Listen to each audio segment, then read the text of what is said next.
Tinguhaa ang blesser, not the blessing. Siya ang tinguhaa, igsoon. Yes, gibless si David, mga kaigsoon, gibless siya. Try to imagine, kagamay-gamay kay ni David, pero gibless siya, nga mapildi niya sa Goliath. Yes, ano man na, not because of his lambayog, o sa tuong iyahang gidala, ng mga bato, para itiran niya sa nga Goliath.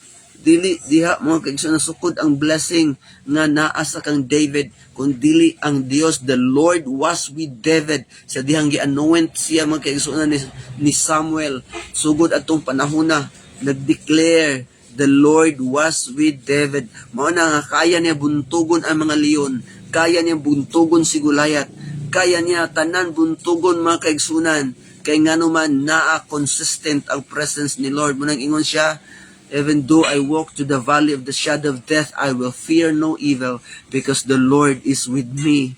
Amen. That is a great blessings. Kung manarbaho man ka, dili ang imong trabaho mo'y blessings, kung dili si Lord ang blessing sa imong kinabuhi, mga kaigsunan. Kung unsa man ang imong nabatunan karon, mga kaigsunan, sa imong kinabuhi, dili ka mo question nga, Lord, ngano man inani man akong trabaho, Lord, nganong gamay ra man akong sweldo, Lord, nganong dili man mo igo akong sweldo, Lord, nganong naglisod mangyapon ko nga grabe naman akong paningkamot, mga kaigsunan.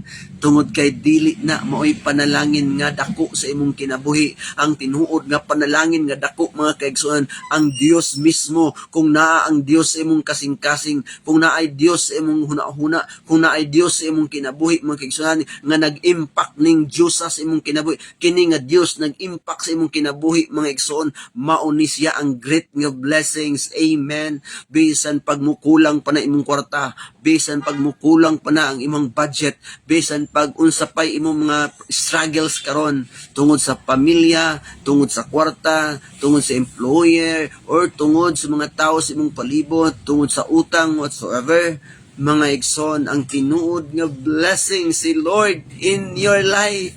Nga naman, bisag kulang ang imong finances, mga kaigsoon, kabalo ka nga utang ang daghan, pero nganong the Lord naghatag gihapon ka nato sufficient every day, nakahatag paghapon ta sa nagkinahanglan, nakatabang paghapon ta sa uban, nakashare paghapon pa gyapon ta even sa church. You know why? Tungod kay nakabalo ka nga ang tinuod nimong panalangin mao ang Dios sa imong kinabuhi.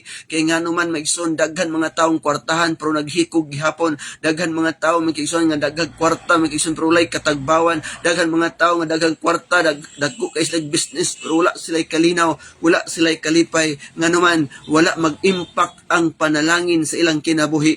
Pero kung si Lord mga kaigsunan ang imong dako nga panalangin, mag-impact jud nis imong kinabuhi. Then mga kaigsunan, you have confidence, mga kaigsunan, you have peace, you have inner joy in your heart. Mga igsoon, hallelujah. I hope nga mag-impact ni naani great reminding. Maingon bitaw tanong, ang uban bitaw nangita bitaw sa kamot sa Ginoo. Lord, asa man imong tabang, nangita sila sa kamot ni Lord.